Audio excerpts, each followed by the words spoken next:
Yeah, like I was all set to stream from like my sisters, and then like my nephews were hogging the computers. And then I'm just like, well, I guess I'd up streaming tonight. But yeah, Yeah, I should be able to get that's all into right. it I this started week. mine late on Friday because we did a whole bunch of family stuff. So by the Yeah, time everybody got settled down and stuff, and I actually got warmed up enough because we did a couple of arcade games first. It was late, but still went 2-1. Slowly getting out of gold. yeah, like I want to finish my placements, but people are agitating me. It was just one game after another today. Like I did three, and they were all. It was virtually like a copy and paste of the same game with three different groups. You should go watch some of the games I played on Friday, man. Yeah. Those three groups were hilarious. Like they would not shut up. Like I we couldn't make calls, but it Hmm. was fun to play. Yeah, like my team wasn't communicating at all on any front. Oh, I force communication. Like I'll just make call outs. Let's see. It everyone posts. Let me turn my phone off. Yeah, you should probably do that. Posting Well, I guess I didn't make it. competencies. I didn't win Jane's competition. Aw, man. I made it past the initial. Like he watched the initial part of it, and he's like, "This is actually really good." Right. So he put it in like his yes folder, and then I haven't heard anything since. And he is supposed to send it out by tonight, I think. Hmm. That's a cool idea. I mean, he said everybody that in the yes folder will get feedback. Right. So, That's good. and it Yeah. looked like I was on to something. Yeah, I'd like to like try to incorporate something a little bit more analytical in a segment. Maybe just replacing like power rankings because that it's kind of a moot point to update that every week on the show. I don't know. Something to think about for A future season episode. 2. Yeah, we'll make some adjustments as we go. I mean, I could Okay. have that ready because the fact that I was able to put together that level of presentation in one night, Right. given given a couple of days, as long as I pick a Friday or a Wednesday or Thursday or Friday match, Hmm. shouldn't be a problem. Absolutely. Especially now that I know how to use Stat Banana, which is awesome. Yeah, I was so happy to see that Over.gg finally put stats up after all this time. I actually use their stats a lot today because Winston's Lab didn't update the weekend games, Right. so I had to cobble together some stats there. So yeah, as soon as I saw them, I'm like, oh my god, I gotta let everyone know. Winston's Lab's still better, but Right. yeah, nice that they at least have something to make London look even worse. But yeah, I was comparing. Well, I was looking at like the deaths per 10 minutes. I'm like, okay, I know these are gonna be skewered, and of course, the top two, who haven't seen really any playtime, are Numlock and KSF. Yep. Oh, feels bad, man. All right. But yeah, next time I'm just not gonna put pictures in my notes, or I'll Yeah. find a better way to format it. I might maybe if I like just shrunk them. After I fiddled around with yours enough, I was like, yeah, I'm not putting my picture in there. I Yeah, just wrote it out. yeah, yeah. I think if I just resized it, it would have been all right. Something like that. I don't know. I know that's something to do with later. I mean, that's not gonna be like an every episode thing either. So I'm not too stressed about it. Nah, All Stars special. Yeah. Yeah, I'm curious to see what sort of custom games we're going to see. I hope we get a Widow headshots only for one of them. Winston headshots only. Yeah. But no, we need Side Player, Fleta, Architect, CBLB, Pine, Libero. They Or should just put all only the NYXL Widows, all three of them. they should put all the best Winstons against Mickey on Brigida and Yeah, just give Mickey like a bunch of health. Do like a Mickey boss battle. right. I'd be up for that. All right, I am good to go. I'm ready to go. All right, let me kick on the sounder, and we'll get the show on the road without Slambo. Kick, kick, kick, kick. All right. Starting the sounder now. You are listening to the Overwatch League Network, the podcast with Deadeye on all the Overwatch League news and information. The show with Tactical Visor on the statistics and analysis. Here are your hosts, Totally Drunk, Spider, and Slambo.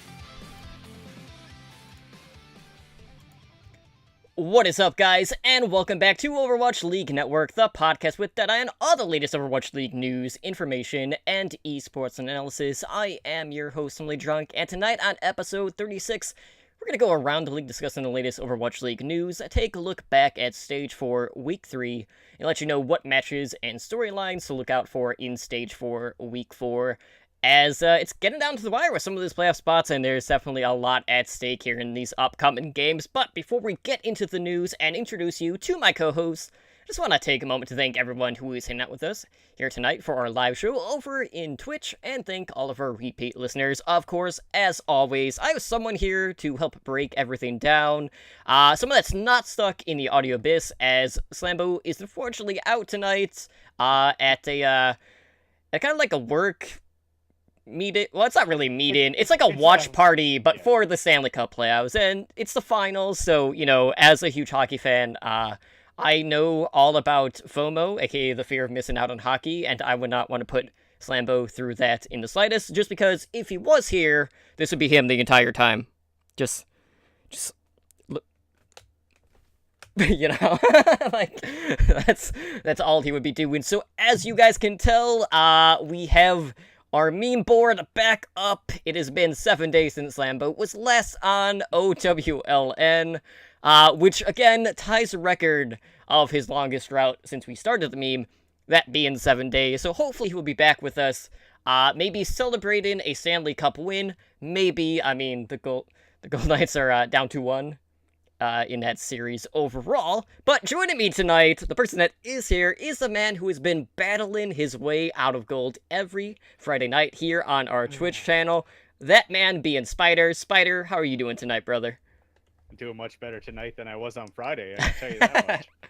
I don't know, man. Like, I don't know if it's just because I've played in, like, Diamond and Masters for so long, but, like, gold just, like, blows my mind. Like, there was literally one game, and Edinar was watching me during this game, so he can attest to this. There's one game that I'm sitting there playing Brigitte, and I'm like, this should not be working. This absolutely should not be working. Like, they could just walk in and take the point. They never did. Like, I don't know how we held point B on Hanamura. It's gold. So, it's fun. I mean, I think maybe this week I'll finally break into platinum. I mean, I've only been going up. So I'm about 90 points away from platinum now. And then it'll be the journey to diamond, which will be tougher because it's harder to carry in plat than it is in gold. But other than that, phenomenal week in Overwatch League. I actually got to see Dallas beat London and then, lose to the Shock and then beat London. So this is now officially Dallas Fuel's best stage. I mean, yes. Even Little Reaper's happy. You can't tell, but he's happy. But yeah, it was a great week. We have a lot of games to break down, and I think this coming week is really going to shape the overall playoff picture for us. I think this is probably the most important week.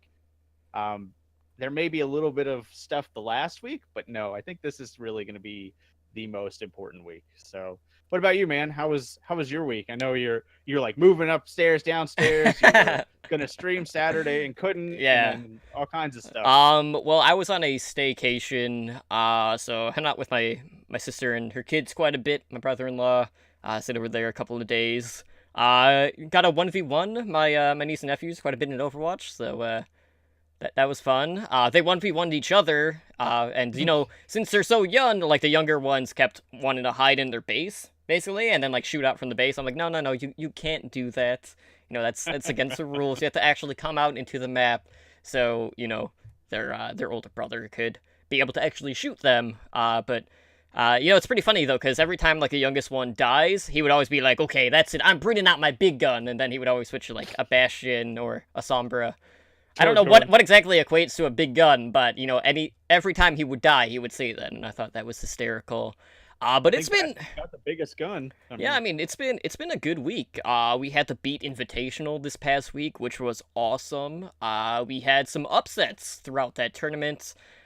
With Goats, who are the Open Division champions, kind of just like run straight through Beat Invitational, beating some of the better contenders teams, and even earlier today, we saw Goats go up against Fusion University, who had won Pit Championship NA here this last season, and also won Contenders North America, and Goats beat them 3-1. Now, they were playing on a newer patch, and Fusion Uni, having just come back from Contenders, were playing on an older patch, so they only really had like 3 or 4 days to practice on the current patch after Contenders, which was kind of unfortunate, but they still did lose. So it's been kind of a wonky week in regards to some results. We've had some unexpected. We've had some statements being made by some of the Overwatch League teams. Primarily the Shock this week. Like, the Shock in Dallas Fuel game that we'll talk about here in a little bit was honestly, like, I hadn't been invested in a match that much in quite some time, which I didn't really expect because, I haven't really been the biggest Shock supporter, and, I've watched Envious for a long time, so, I'm more in tune with them, but, it has been a roller coaster of a season, to say the least, but, they are starting to, I'm not gonna say starting to, like, this stage has by far been their best stage. They have looked, like they have their swagger back, and, it's definitely affecting Taimu's play, with that button confidence moving forward, but let's go ahead and jump into this week's news. So, we got the All-Star voting opening up, so I went ahead and did all of that. So All-Star Weekend will be kicking off on Saturday, August 25th, and on that Saturday, they're gonna have like a series of custom games between the Atlantic and the Pacific Division. Now, the All-Star game in itself will be taking place on Sunday, August 26th, and, it's just about bragging rights. I don't think there's really anything else at stake, unlike some sports, All-Star games. But you are able to vote for the starting 6 players who represent both the Atlantic and Pacific Division. Now, in order to vote, all you have to do is make sure that you are logged into your BlizzardBattle.net account, and you can build your rosters on the Overwatch League website. And, you have to have, like, 2 players from each role, so, you need to have, like, 2 offense, 2 support, 2 tanks, and then Flex can basically, like, fill whatever, in that case. But the voting for this is going to end on Sunday, June 17th, with starting rosters being announced the week of June 18th. And so, on top of that, we will have 24 additional players being played in the All-Star game, so you'll have 12 from each division, and those players are going to be selected by the Overwatch League players themselves, the coaching staffs, the casters, as well as Overwatch League staffers. Now, full rosters will be announced the week of June 25th, and more details in regards to ticket sales and the custom game settings that we'll be seeing, fan experience, things like that will be announced here soon. So, that being said, you and I both filled out our All-Star rosters, so, I just wanna, I wanna get your thoughts on a few things before we actually go about sharing our rosters. So, the Atlantic Division, between the two, was by far the easier of the two to choose from. It really was. Do you think it's an issue if the majority of one of these division teams, at least for the starting lineup, is primarily from one team? Because based on what we've seen from New York Excelsior, you could easily slot, 4 or 5 members on that starting 6, really. Kind of like what you did. I mean, I had 4. Yeah. So I don't see the problem with that because it is New York. I mean, you're talking about, possibly the 6 best players in the league. So why wouldn't you vote for them? I mean, their dominance is in their record. Mm-hmm. I mean, the only reason they lost one so far this stage is because they basically threw. I mean, we'll talk about that later. But over than that, I mean, Jonak is a shoo-in for MVP, which we'll talk about. Libero is the best flex DPS. I've made the case on that. I've lost on a game show because of that case, which I'm Yes, still you have. bitter about. Mono is easily one of the most versatile tanks. Arc is probably the best Mercy in the league, One of the bar best none. survivalists in the league Right. as well. So, I mean, that leaves you some wiggle room. Is Meko the best diva? You can kind of argue that one. There's definitely been a lot more, I would say, MVP caliber divas like Siegel, even though he's not on in that division. But Fury is one who comes to mind. Let me see who did I put? Neko. There are people that you can slot in there. You don't necessarily need to have, because of the flex, it's a little flexible. But yeah, I I think you can get away with voting for New York. And the way I see it, New York's going to make it in anyway. Even if they don't start them, it's all 6 of them are going to be there. I mean, heck, 7 of them will probably be there because you figure Janice has actually been doing pretty well recently too. So he could make it in too. Well, you're not even including Pine Right. in this situation either.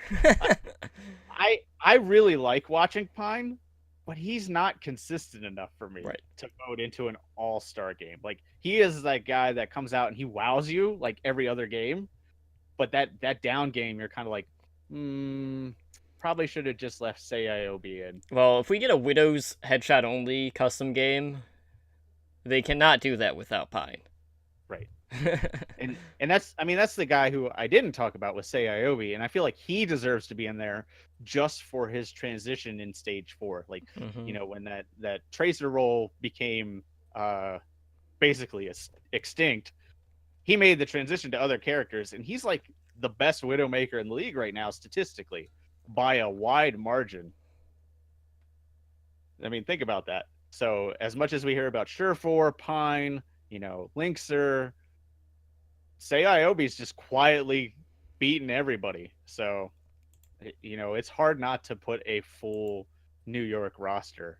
So you want to run through like your full picks, and then I'll go through mine. Yeah, absolutely. So, well, let's just take this division by division. Okay. Okay. So for Atlantic, for the starting DPS, I have Carpe from the Philadelphia Fusion. And my second one, I kept going back and forth. Obviously, like the 2 main picks that I was looking at were both from New York. I was looking at Sibyobi and Libero, and I ended up going with Libero just due to the flexibility. I felt like chances are, it's all going to depend on like what sort of strats we're going to be seeing, but I felt like flexibility-wise, Libero was the stronger of the 2 picks. That being said, I knew no matter what, Sabiobi and Libero were going to be in the Atlantic Division. They might not both be on the starting rotation, but I knew both of them would be in the game in itself. For the support, I have Jonek and Arc.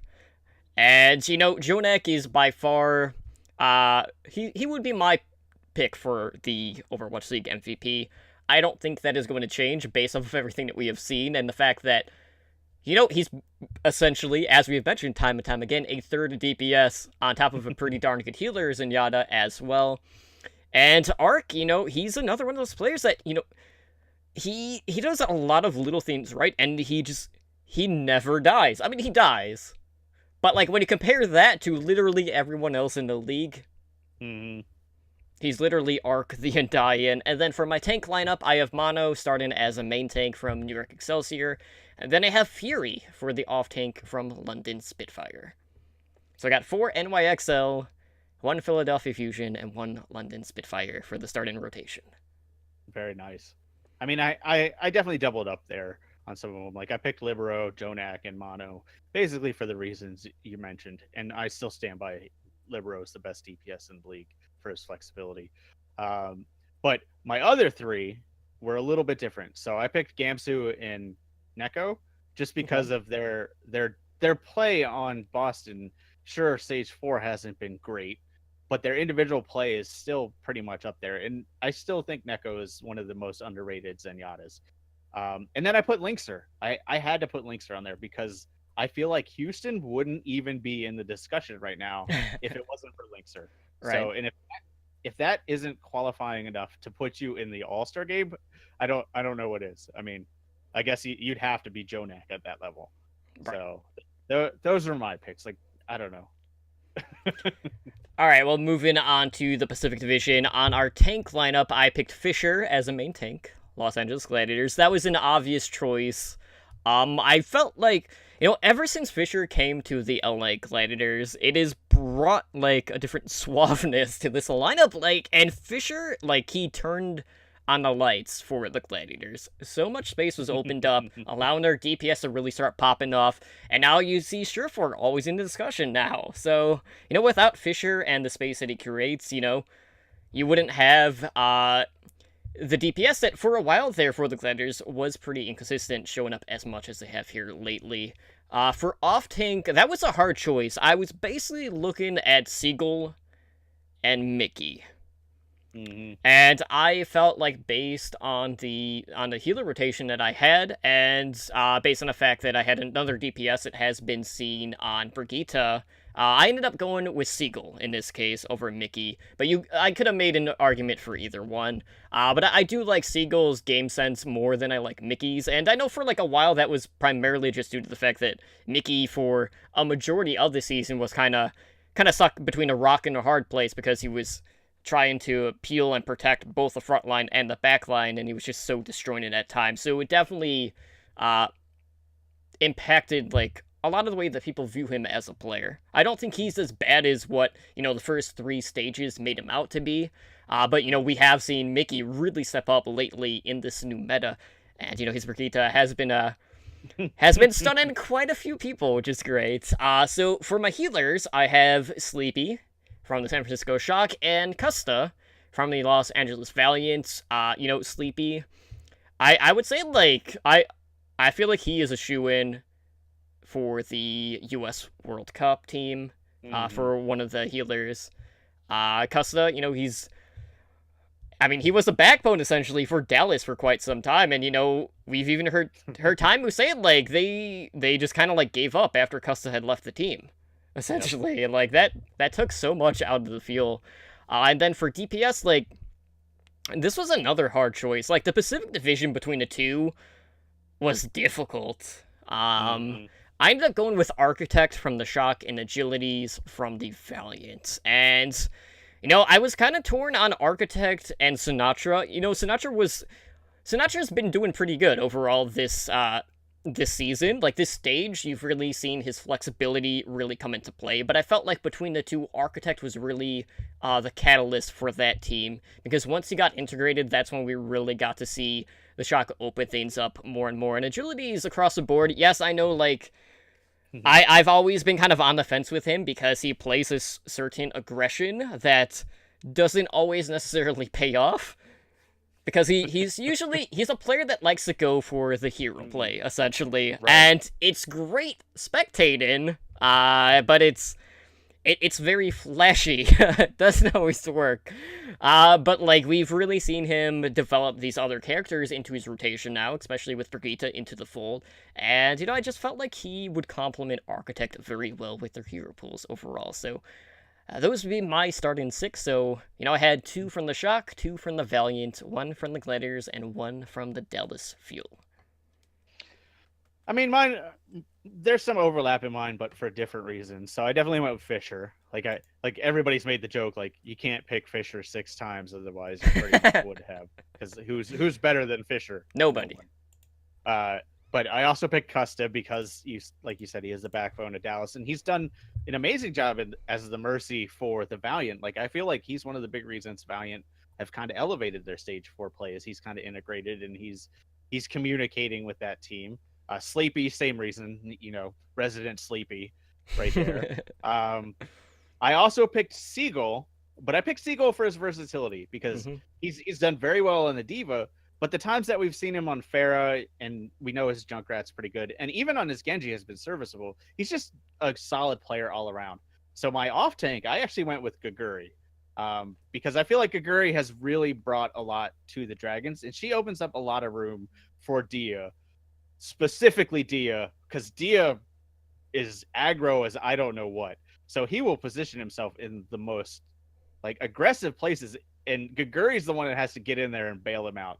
And I'd say like 2 or 3 times out of 5. Now keep in mind they haven't won a game yet, so that's a pretty low percentage, but 2 or 3 times out of 5, she actually gets in there and helps him. Now they still probably lose the team fight, but she's doing her best, and I feel like she is probably the star on that team. Like I feel like Dia would be the star on that team if he would be a little less aggro. And then for DPS, I went with Surefour for the other side, just because of the fact that he's in every discussion. He's kind of elevated the Widow v Widow, partially due to Fisher, but he's also got that versatility. Like he can play Widow, he can play Genji, he can play Tracer. Like he can play pretty much anything that team needs. When that team is full of specialists, like they've got Hydration who can play Pharah, they've got Asher who can sit on the bench with his Tracer right now. But I couldn't not put Surefour on this team. So I think Seagull, Gaguri, Sleepy, Custa, Fisher, Surefour is an extremely versatile, well-rounded team. And if you want to run triple tank with that, watch out. Yeah, absolutely. All right, well, there were a couple other things that I was definitely keeping in mind, and something that we'll talk about here in a little bit, though. What's going to happen if we see a bit of voting skewered from the Chinese region, as we have seen with the MVP voting? Are we going to see, a lineup of 4 to 6, Shanghai Dragons player representing the Pacific Division? I mean, we could. It's not going to matter in the end because they're going to have 18 players. Right. So sure, we may see Shanghai come out and lose the first map or whatever they're going to do, but after that, they're just going to put everybody else in. So I don't think it's that big of a deal. And actually, today on the Reddit, the Chinese player says they can't even vote. Like when they go to vote, it throws like a 404 like cannot be found error. I wonder if the league saw what was happening with the MVP votes and they're like, yeah, we can't let that happen. Well, the nice thing about the MVP vote is only 25% of it is weighted for community vote. So honestly, it's like a feel good vote. Like, here, you guys can vote, but we saw what happened at the World Cup, so we're gonna pick who is the real MVP. Mm-hmm. Yeah, absolutely. So on one of my other accounts, basically what I did is I did another set of voting, but this time I made it where I could only vote for someone on one team out of the 6. So no repeat teams. Every vote had to be unique. And, that was more interesting to me just because it kind of put me in a bind because it's like, okay, well, there's 2 or 3 players that I would potentially vote to be in the all-star team for that division. But it's like, okay, well then that negates, these 3 options for tank or whatever. So, for Atlantic, I did Jonak and Nuss. Mm-hmm. For the support. For DPS, I did Carpe and Saya player. I know they have a little bit of overlap there, but I feel like mechanically alone, that would still end up working just fine. And then for the tanks, I did Note from Boston Uprising and Muma for the main tank on Houston Outlaws. So again, like, you have a lot of burst potential. I mean, really, like, no matter who plays Widow on this team, they're going to have a stand-up performance. I mean, we've seen Saya player really being the only light. I was going to say bright light. It's really the only light on Florida, unfortunately. They may be the Sunshine State, but it is not all rays of sunshine there, at least for that team. You know what the sunshine is? It's a big old 0, which will be their wins in stage 4. It could be, yeah. And then on Pacific, I do have a couple of repeats from my other Pacific Division team. But for main tank, I have Fisher. I put Gajuri as the off tank. For DPS, I kept Agilities and paired him with Taimu. And then for the sports, I picked Ryu Jaehan and Moth. So I know Ryu's kind of had... I mean, Dynasty as a whole this season has been kind of wishy-washy, especially in certain times. We've seen a lot of experiments going on, kind of revert back to running 2-2-2, things like that. But I think, like, value-wise, his Zenyatta is still pretty good, and it's more team-oriented, which I think would work pretty well. But all in all, like, I wouldn't mind seeing them take that sort of approach here. When you have to, take a little bit more thought process when determining your teams overall. So I doubt, like, a lot of people are going to do that. Obviously, people are just going to vote for their favorite players or who they think would be the best choice overall. But it definitely made me think about a lot more layers in regards to the team compositions than me just going like, okay, I'm picking up 4 from New York Excelsior and then just building off of that.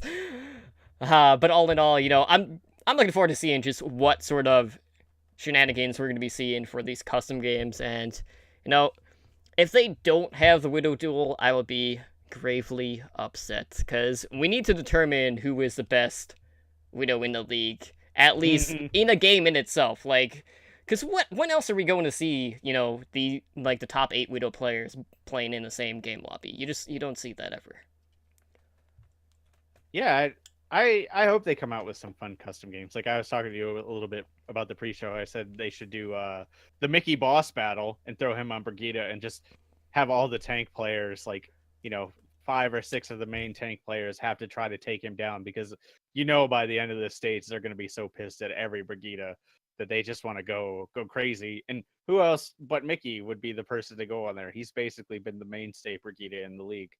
He's one of 2 players with over an hour playtime on her, and the only player with over 2 hours of playtime. So there's a lot of fun games. I mean, you could do like Anna Paintball, some of the stuff we do at game night.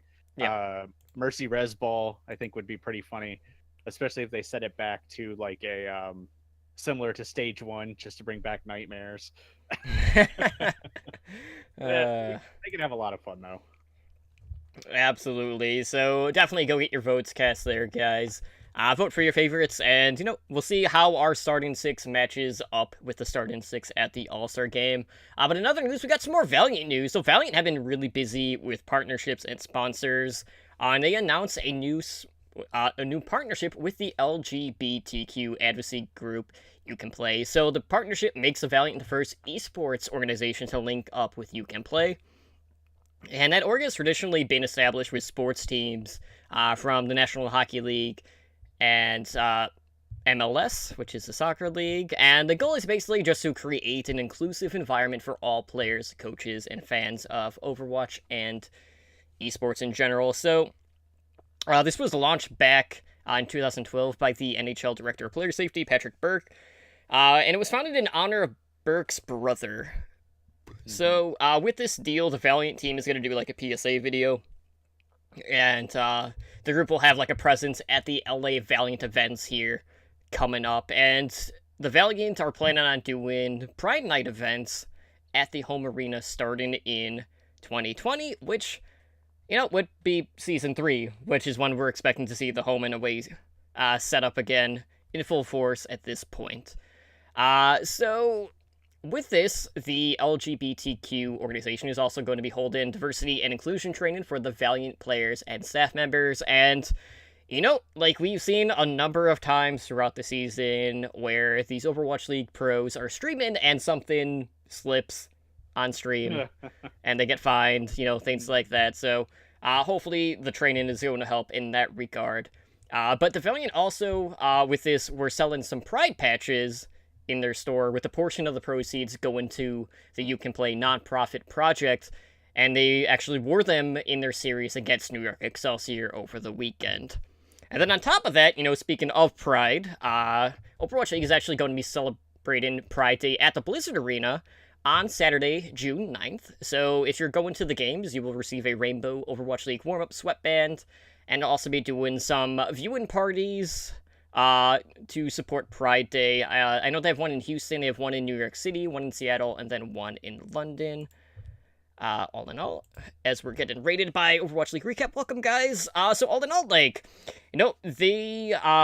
Pride patches were all over the arena. We saw a lot of the Overwatch League teams also kind of changing their Twitter icons in support of Pride Month and all of that. So all in all, the Valiant, I think out of everyone, have probably been the busiest team in regards to reaching out to these organizations and getting partnerships or sponsors.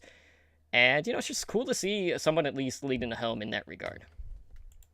I think I'm going to quote John Oliver here and just be like, cool. No, I mean, it's awesome. I think Overwatch is a good game to take this forefront because Overwatch has always been about inclusion. Right. So, I mean, it just fits. And I think as time goes on, I think we're gonna see more and more of these type of things. So like I said, cool. I mean, it's also been the same message that Blizzard has put on for the longest time as well. Right. All right, well, speaking of which, speaking of the Overwatch League, guys, we do have an update on the Grand Finals, and the Grand Finals have officially sold out the Barclays Center, so more than 20,000 tickets have been sold for the event. And this will mark like the biggest esports event at the Barclays Center to date when it kicks off on July 27th. Now, it's worth noting, like, the tickets had gone on sale here 2 weeks ago. That started on May 18th. So, it did take a little bit of time, but, this is still in a league that is still, I mean, quite frankly, in its infancy. And, selling out is an accomplishment in itself. So, I know some people have been kind of like ragging on, like, oh, well, like, the World sells out in a couple of minutes or whatever. But you can't really compare the two, especially when one is already that established. So, I mean, really, for the Overwatch League, selling out 20,000 tickets is a huge deal. I'm sure they are more than happy about that. And really, like, this is the first time where we're seeing play outside of the LA arena, so it's great that we're able to, go into a new territory and, sell it out. So, maybe moving forward with a more global reach and expansion teams coming up, maybe we'll be able to sell out quicker in the later seasons, but regardless, I'm really happy, because, there's always part of me is like, okay, well, what's going to happen if they don't sell everything? Are they just going to be, like, handing out tickets? Are we going to see them ramp up the advertisements? But all in all, 20,000 tickets, that is still a win in anyone's book. I don't care who you are. It is a huge win because it shows them that there is a market for esports on the East Coast, which has traditionally been pretty light. Now, New York being so dominant could play a role in that, but I feel like they would have sold out eventually. And to go back to your previous comments, like TI and Worlds and stuff like that, that stuff sells out. But if you look back, when they were in smaller arenas, they still sold out quicker, but they were in much smaller arenas. So it took them time to get up to where they are now. And I fully expect Overwatch League to get that way. Overall, though, I'm sad I don't get to go. I mean, like I said, I was really excited to go, and then, they scheduled it on my son's birthday. So come on, Blizzard. Not looking out, man. But no, this is awesome. I'm really excited. I know a bunch of people around here that are gonna go. Nice. And like I think one guy from work bought like 15 tickets or something for everybody that was gonna go, and they're just gonna like take a bus up there. I don't know. So party bus. Yeah, exactly. I'm excited to see more stuff come to the East Coast, and I think this shows them that there is a market for that. Yeah, absolutely. So, I'm just kind of curious to see, like, well, in future seasons, are they going to go to different locations across, the U.S.? Could we see something international? There's definitely a lot of ways that they could go about doing that, but, like, no one really knew, like, who would be playing in the finals. I mean, I'm sure a lot of people were like, yeah, New York is more than likely, I mean, just based off of what we've seen, definitely going to be one of the teams, to say the least. But all in all, though, go back to our stage 1 predictions and it'd be very different than what they are now. I can tell you that much. That is true. Like, Boston wouldn't even been a thought. Mm-hmm. Dallas would have definitely been there. To be fair, we're really not even thinking about Boston. Boston will probably get there. They will probably have limping. Yeah, they'll get there limping. Now, well, that's not necessarily true because they have to get through semis first. I keep forgetting the semis are not there. This is just the finals. Yeah, it's pretty much the same case for London as it is for Boston, which we'll talk about here in a bit. But moving on, guys, kind of looking at the World Cup, we do have some updates. We do have the World Cup committees being announced. So this is wrapped up the second phase of voting. And we now know who will be representing each nation with their committee. So for time purposes, I'm not going to go through every country and every single role. We'll just stick to the committee members who have been on Overwatch League teams, on the coaching staffs in the past, or are currently in the Overwatch League. So in Australia, we have Gunba, who is the assistant coach for the LA Valiant. He had previously played for Blank Esports, which is one of my favorite Pacific teams in a Tier 2 scene. And he will be the World Cup coach for Australia. For China, we have RUI. He was the former head coach for the Shanghai Dragons. And he'll be the World Cup coach for China. For France, we have Damon, who is assistant coach for LA Valiant. He'll also be their coach.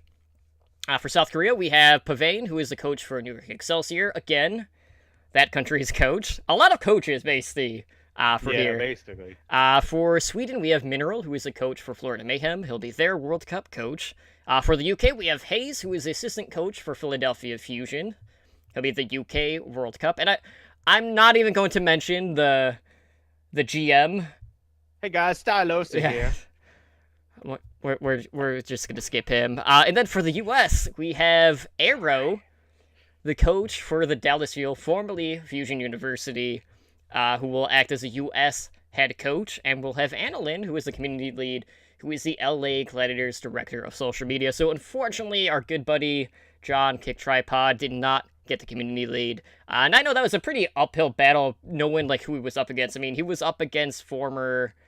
Like Blizzard employees, even in some cases, and some of the social media managers for Overwatch League teams. So, that is a lot of back end behind him. And I love what John does with all of his content creation, but, I was definitely disappointed that he didn't get it, but I know it was a pretty hard sell overall. But I was just happy to see him and Lemon Kiwi get in the top 10 for the US and Canada. So that was a great accomplishment for the podcast crew altogether. But just, kind of looking across the board, obviously, we talked about the United States and our coach predictions.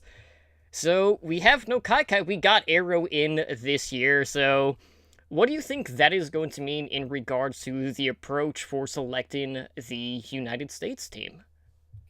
Seagull's going to be on the roster. I can almost say that with some confidence, just by his versatility at this point. Other than that, I think they may go the route that a lot of the other teams are taking and just hold open tryouts. I don't see why you wouldn't at this point. And you didn't even mention our GM is Bare Hands. Oh, yeah. I forgot to write that down, to be honest. So, I mean, we have a very stacked, office in terms of talent selection. So, when I look at other teams, like I watch a lot of Jane, because I like analysis and he's really good at it. And he's the coach for Team Canada, and he's actually going to split it with I should have wrote it down, but I can't think of his name now. But anyway, they've already announced that they're doing open tryouts. Like they're basically saying if you want to try out, try out. Well, I think they even announced Mangachu on the roster earlier today, if I'm not mistaken. They said Mangachu's probably a pretty good lock. Just like don't bring out Torbjorn, please. Even when he, like, the day he got selected as coach, they were like, who would you pick? And he's like, Mangachu, like definitely Mangachu. So I wouldn't be surprised. And I'm really excited for this year's World Cup. Like last year's was super hype. We were there. We got to see the US versus Korea match. But with the Overwatch League, the skill gap is definitely a lot less than it has been. So I feel like South Korea is going to have to work a little harder once they actually get into the bracket. Now, I don't think they're going to have too much trouble in the group stage, just based on who they're playing. But once they get into the bracket, assuming that US draws them first like we do every year, they're actually going to have to work their way up through the bracket. And I'm really excited to see that. The problem with Korea at this point is you just pick New York. I mean, you could, but again, like, Korea is in a different position where at each position you would have like 4 to 6 great candidates for that specific role. No other country really has that issue that's going to be competing in a World Cup. And yeah, I mean, like, obviously, like, the whole storyline that has been, with esports is Korea versus the world.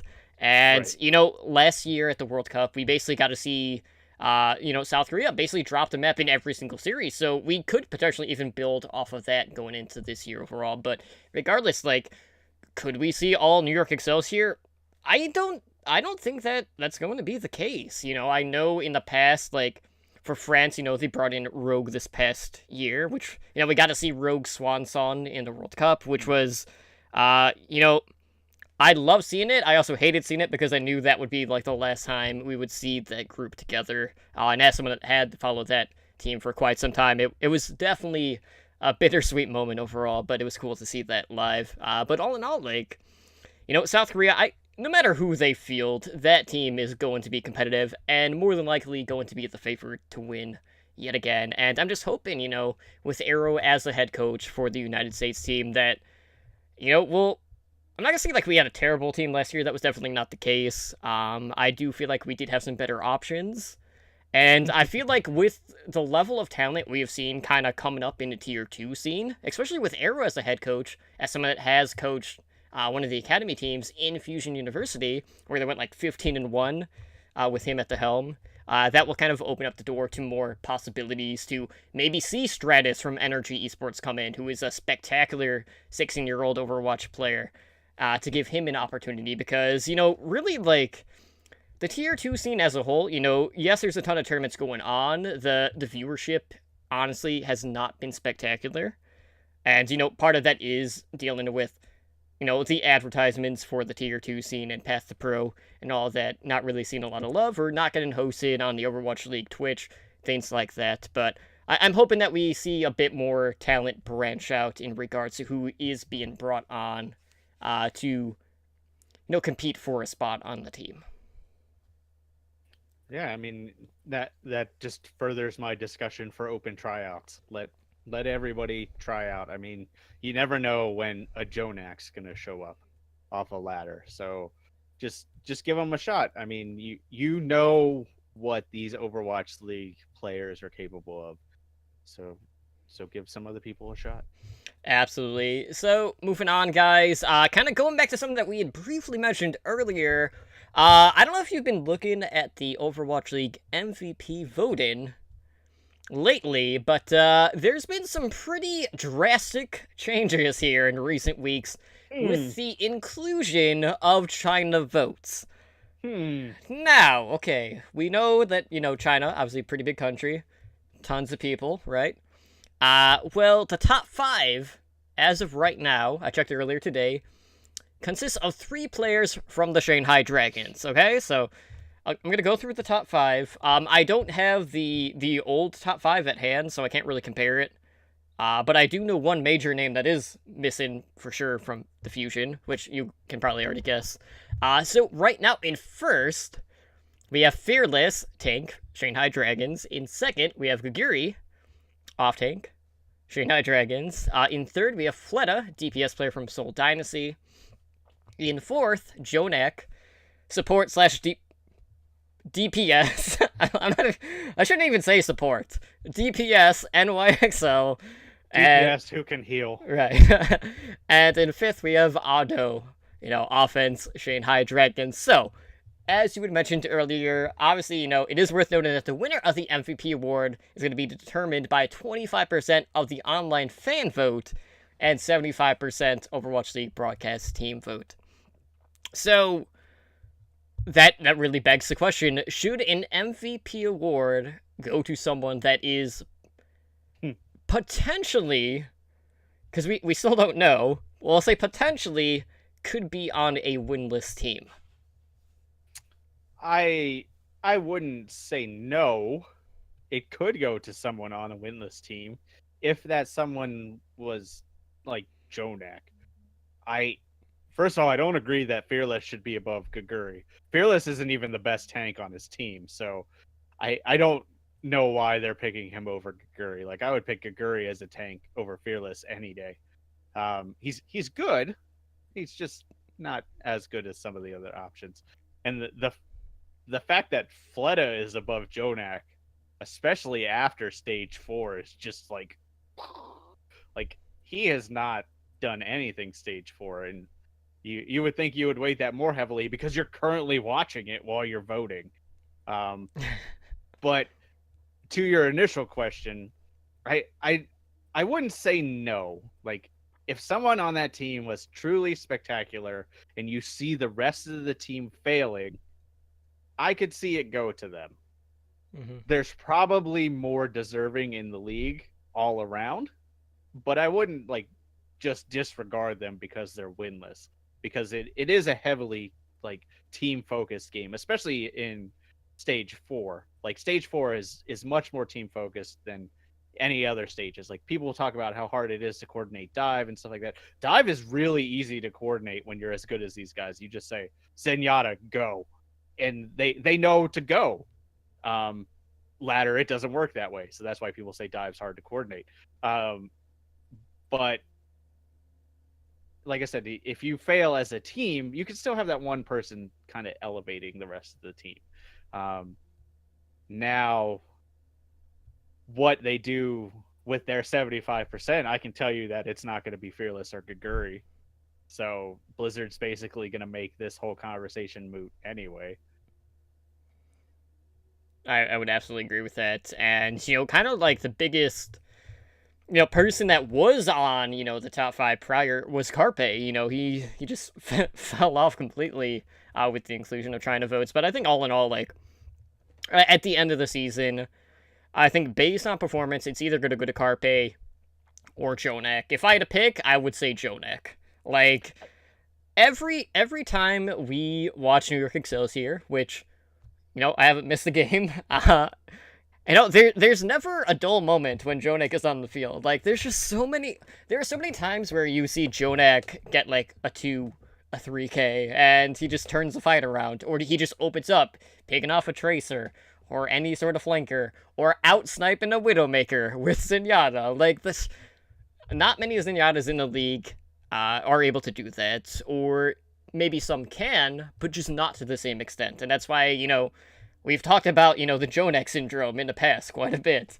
And we see people trying to mimic what New York Excelsior are doing, and it hasn't worked for really anyone. Because, yes, they might know the moves that they're making, but they don't know why they're doing what they're doing when New York does. So all in all, like, obviously, like, with the China votes in, it has definitely skewered the results. I'm really not going to take this, like, seriously, just because, like, I know, like, with that 75% coming from, the broadcast team, chances are, Fearless, Gaguri, and Otto probably aren't going to be in discussion. Gaguri, out of the 3, might be, but there are definitely more players out there that they will more than likely find more deserving for that spot overall. But, I guess you can kind of consider it kind of like the China stream viewership, just don't really take it too seriously overall.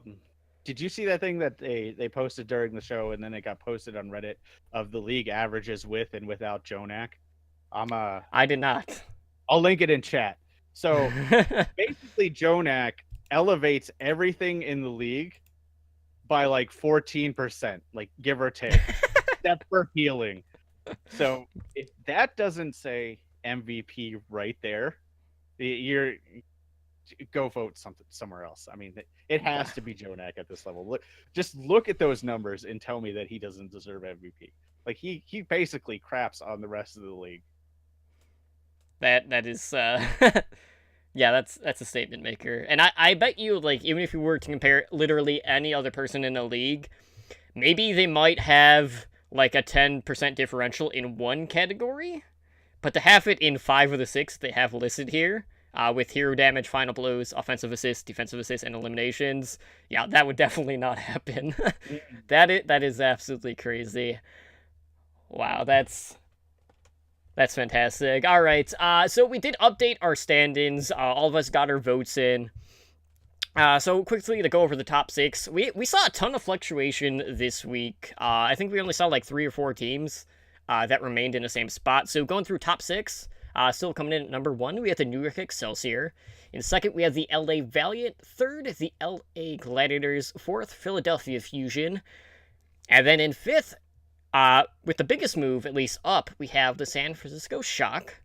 And then in 6th, we have the Dallas Fuel. So, again, it's kind of like a tale of 2 stages, for a lot of the time in the past 3 stages, the Shock and the Fuel were kind of in the same boat. They were always in that, like, 8 to 10 spot. But lately, the Shock have been getting their shit together. And the Fuel have been looking pretty good. They have that confidence back. And That series against Shock was really interesting, which we'll definitely talk about, because there was some good stuff there. So let's go ahead and talk about the week that was in Stage 4, Week 3. So, to quickly go over the results on Wednesday, we saw the New York Excelsior defeat the Philadelphia Fusion 4-0. The Seoul Dynasty defeated the Shanghai Dragons 4-0, and the LA Valiant won the Battle for Los Angeles against the Gladiators 3-0. On Thursday, we saw the London Spitfire defeat Boston Uprising 2-1. The San Francisco Shock defeated Dallas Fuel 3-1. And the LA Gladiators defeated Philadelphia Fusion 3-1. On Friday, we saw the Houston Outlaws defeat Shanghai Dragons 3-0. The Seoul Dynasty defeated Florida Mayhem 3-2, which was a reverse sweep. And the San Francisco Shock defeated the Boston Uprising 3-1. And to close out the week, on Saturday, we saw the Dallas Fuel defeat London Spitfire 3-1. The LA Valiant defeated the New York Excelsior 3-2. And the Houston Outlaws defeated Florida Mayhem 3-1. All right, so obviously, one of the most noticeable, results there was that the New York Excelsior lost their one game this stage. They got it out of the way. Obviously, they have their top spot secured for the end of season playoffs. But this win has brought the LA Valiant that much closer to securing the top Pacific seed with this win. So, we've already talked about how New York has the best record. They got a bonus. They're going to have the number 1 seed no matter what they do at this point. So basically, right now, their approach is, okay, we're going to gain as much intel on possible playoff opponents without showing their cards. That's why we see them kind of sticking to running things that more than likely aren't going to work, or they're just going to try to see if it can work and see if they can just overcome it based off of pure mechanical skills, which worked in some, aspects and failed quite badly in others. The series, all in all, it was pretty back and forth. And I think the Valiant, if they get 1 win, maybe 2 wins out of their next 4 games, they'll definitely lock up that top spot and get that bye in the end of season playoffs. But right now, with this win, that puts them 6-0 in Stage 4. So they leapfrogged over the New York Excelsior, and has actually put them up to 2nd place overall in the standings, with a 24-12 record overall. So, just talking about the series, so something that we saw from New York quite a bit was New York kind of defaulted to running double sniper team compositions, which is an indicator that, they're kind of preparing for the season playoffs, because I don't know if you listened to our last episode of the Backcap, but they were talking about how the next season of Contenders, which is in July, same as the Overwatch League, grand finals, or playoffs even, is going to be played on patch 1.24, which includes the Hanzo 2.0 rework. So, as we've seen on Ladder, Double Sniper can be pretty damn potent, and while yes, they don't have the new Hanzo in, it was seeing some success against the Valiant, so they're just trying to see if they can make it work here. So, it's a definite tip of the hand, at least, essentially, that, they're just kind of getting people situated on those roles again, because we don't always get to see Sabiel be on the Widowmaker in most cases, because he is playing the Brigitte quite often here. But all in all, the Valiant, a win against New York Excelsior, one way or another, is always a huge deal, because it only happens once a stage, really.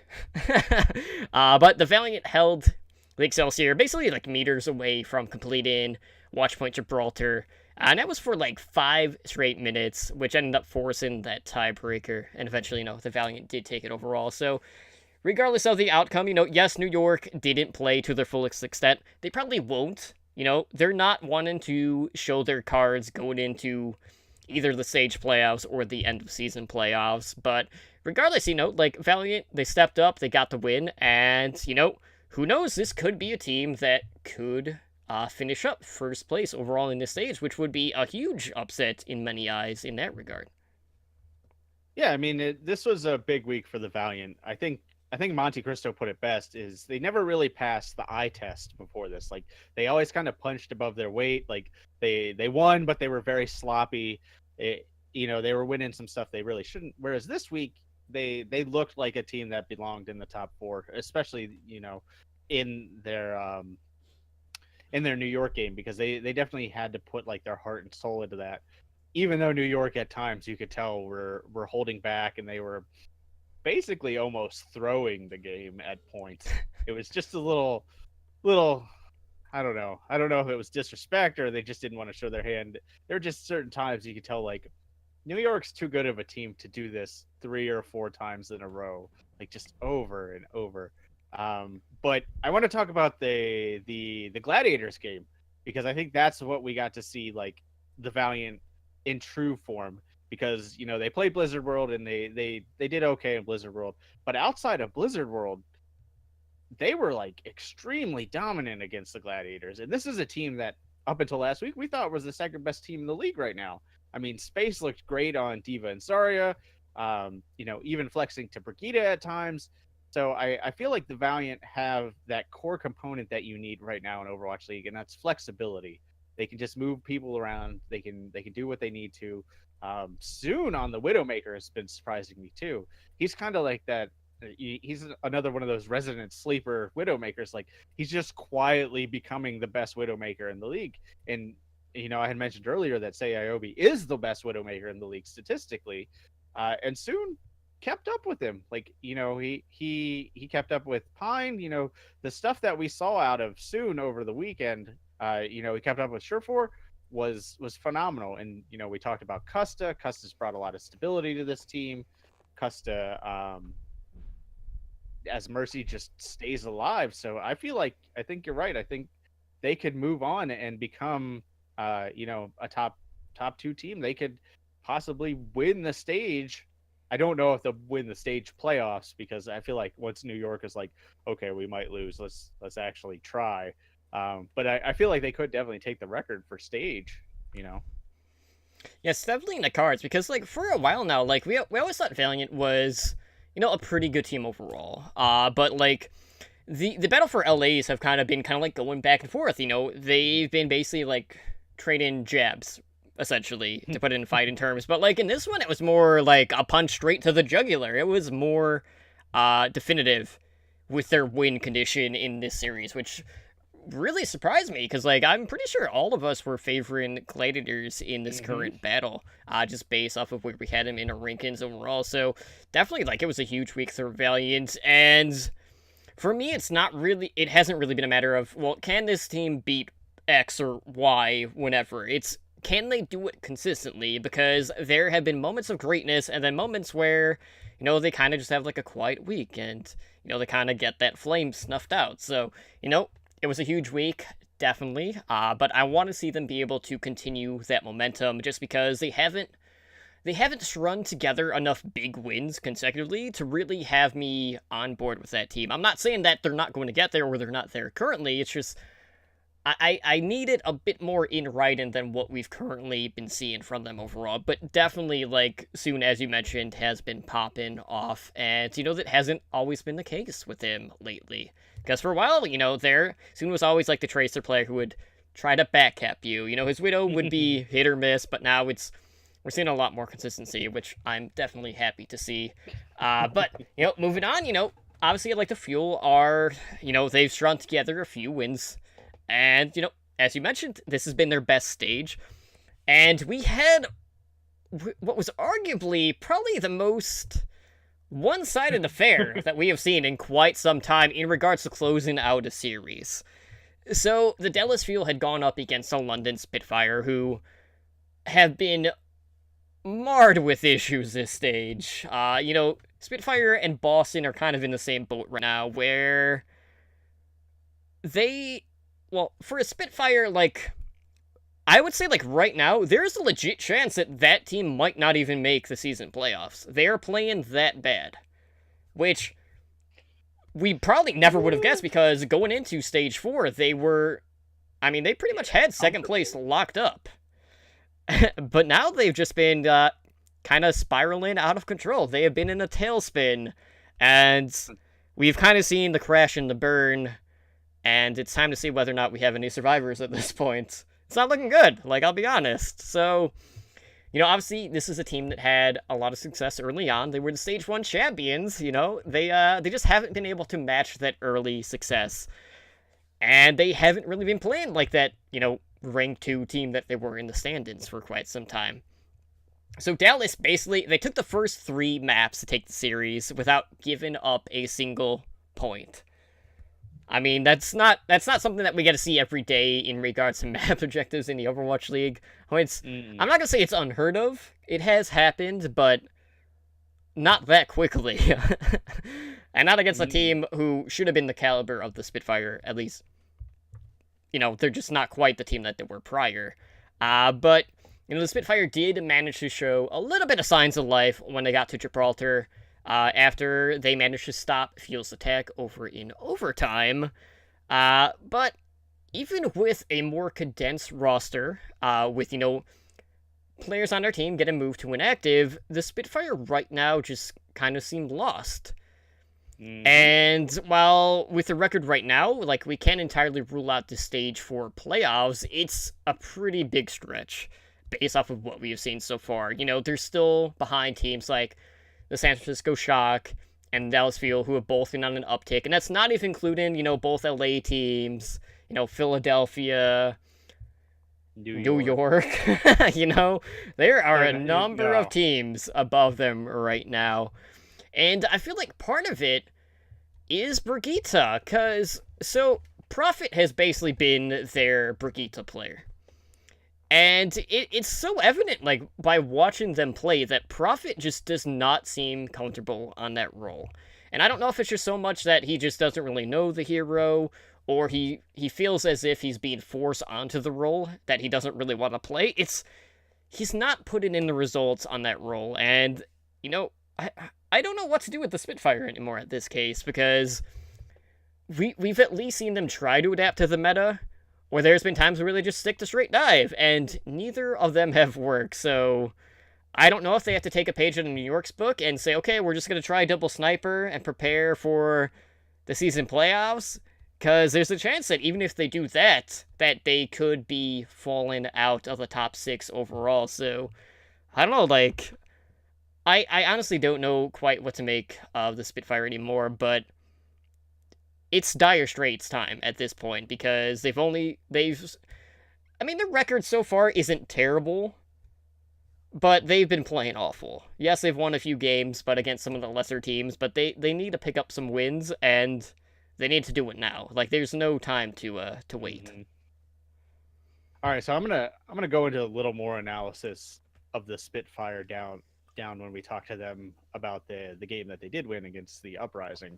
So I'm just going to let you know kind of some of the takeaways I had on the Fuel side, but we'll start with the little bit out of London and why they were so bad at this.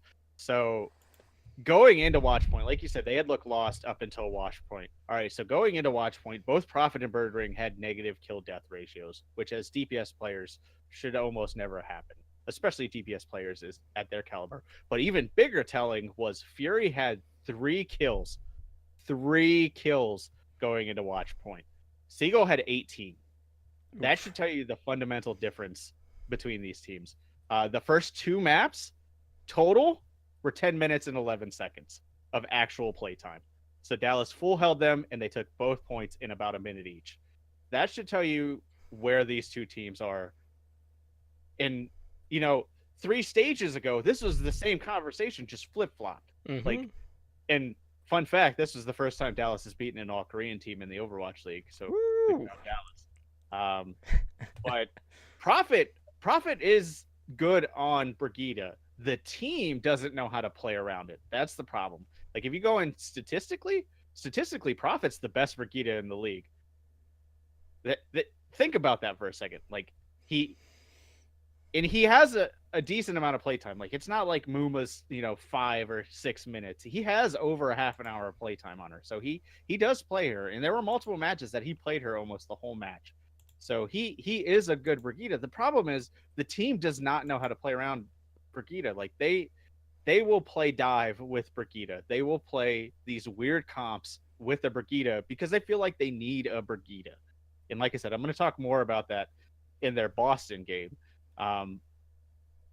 But the Fuel side, Taimu in this match was mostly silent. Like, really what this match came down to is Mickey and Unko like Unko was popping off. Like everybody at this point, if you watch last week's games, have seen the clip where Unko gets dragon bladed and he just casually backs up while getting pocketed by the Mercy and double taps him. Like that's that's insane that a Genji of that caliber just gets wrecked. And that basically speaks to how this game went for London. Yeah, I mean, who needs Transcendence when you could just pop him in the dome twice? Right. It was like, for that split second, he was Jonak, and he's like, I have no fear, whatever. Boom, boom, dead. So, Mickey, on the flip side, isn't statistically the best Brigitte, but he knows how to play. He knows how to position, and I talked about it a lot last week, is when he comes out and plays, you see him make these plays, and you're like, wow, that was really, really exciting. And his aggression really took London off guard. And it specifically took Prophet off guard, because the time that Prophet wasn't on Brigitte, he was on Tracer, and he was in the spawn room because Mickey had just killed him. Like, there is like a montage out there of Mickey just popping up out of nowhere and just, globaling Prophet's Tracer down, and then just walking away casually. So London has a lot of work to do. Even if they default to double sniper, which they can do at this point, even in this stage, I feel like they can pick up a couple more wins. I feel like they will make it, even though it will be close. I don't know if they have the team cohesion at this point to make a run at the playoffs. Like, there's just too many other teams going into the Hanzo meta that can do all the stuff you need to do better.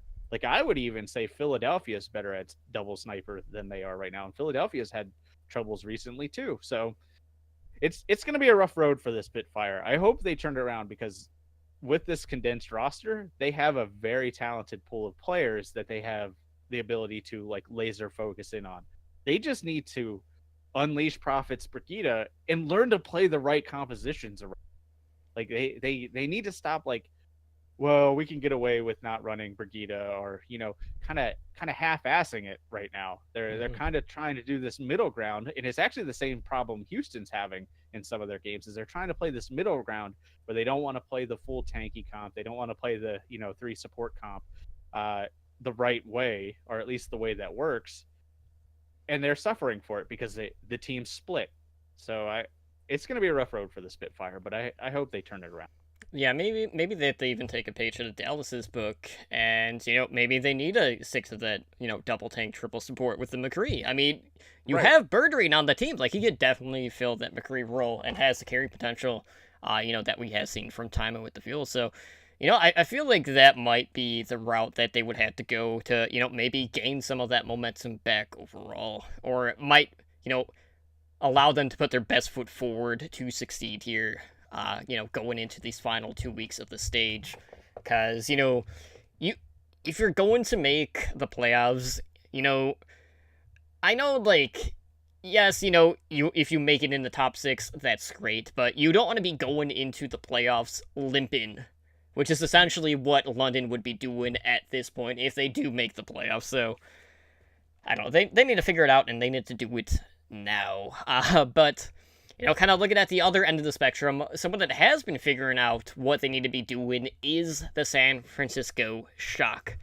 And, man, like, I don't know where the Shock team was, the first couple of stages, but, man, they have been pouring it on lately.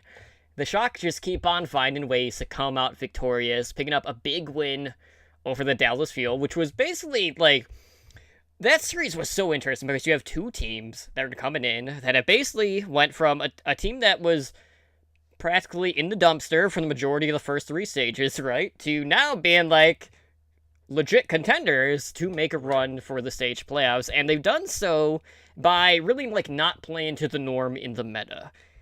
Dallas Fuel has been running Brigitte like 75% of the time. And, Shock have also been doing things, but with different heroes as well. So you have two teams that have taken different approaches to how they're playing the meta. And for the most part, it's been working out well on both sides. But, we saw the Shock.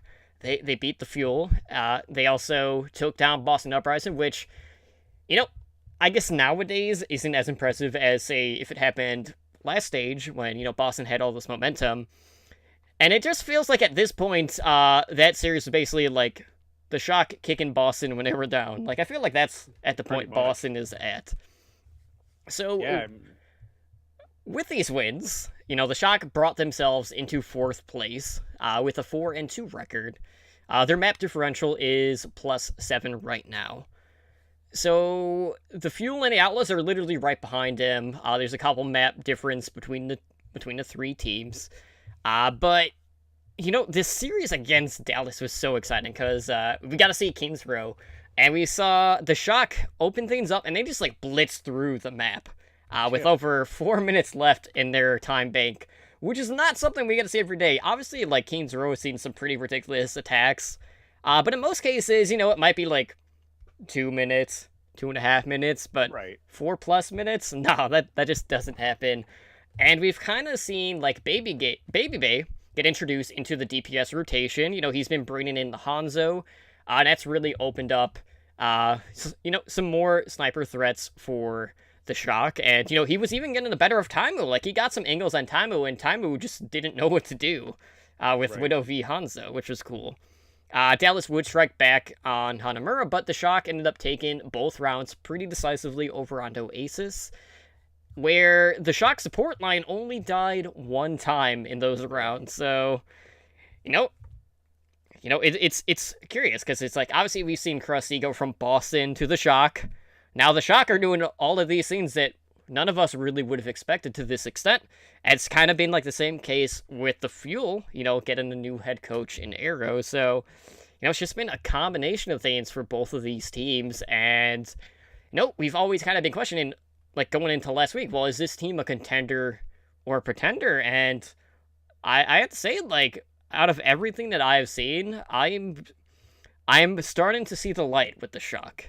I think we've seen enough pieces and enough variations to this lineup where they know who is going to play what role and they can do so decisively. And, it's exciting because for the longest time, it's always been like, okay, we're just going to wait until all of our players are 18 or, we get Architect in and integrated into the team. But nope, now we're finally starting to see the completed version of the Shock. This is the Shock team that they have been kind of hyping up, throughout the season. And this could be a situation where this is going to be the only pellets that they see. And, I think it's kind of the same case with the Valiant in a sense that for the Shock, like, we need to see them pick up a win over, a top 2, a top 3 team to really add that exclamation point to this team in terms of their outlook.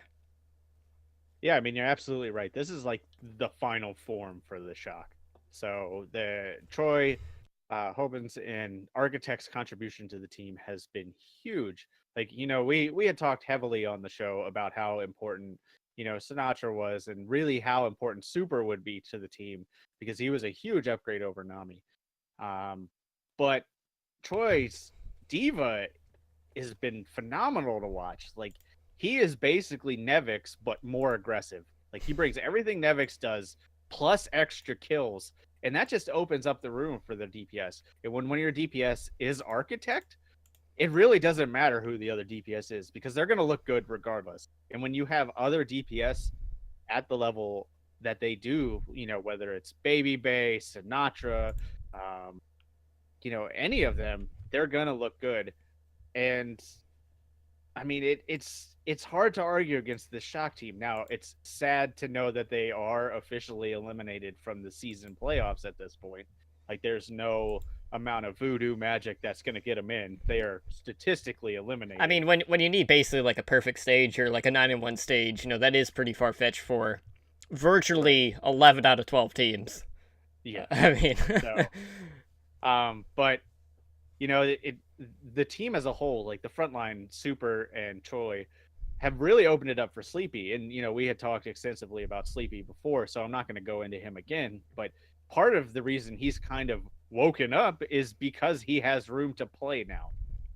And then Moth is definitely a great counterpart to him. He's a huge upgrade over Dak. So this whole team has kind of been upgraded across the season.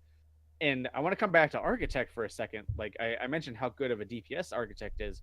The reason he's such a good DPS is he plays 3 heroes primarily. He plays Pharah, Widow, and Genji. And he is in top 3 talks for all 3 of those heroes in the league. And you don't know what he's going to play on any given map. Because like you said, the Shock will just play whatever composition they feel like playing. They have pulled Pharah out when it's not traditional. They have put Genji on Pharah maps when you expect a Pharah. And the fact that he can, most teams, when you look at them, their Widow player is Tracer. Like that's usually how teams go. Like look at Florida, it's Logix, plays both. Say Iobi plays both now. I mean, New York has 3 Widowmaker Right, players, so right. that's kind of But a different I'm saying role.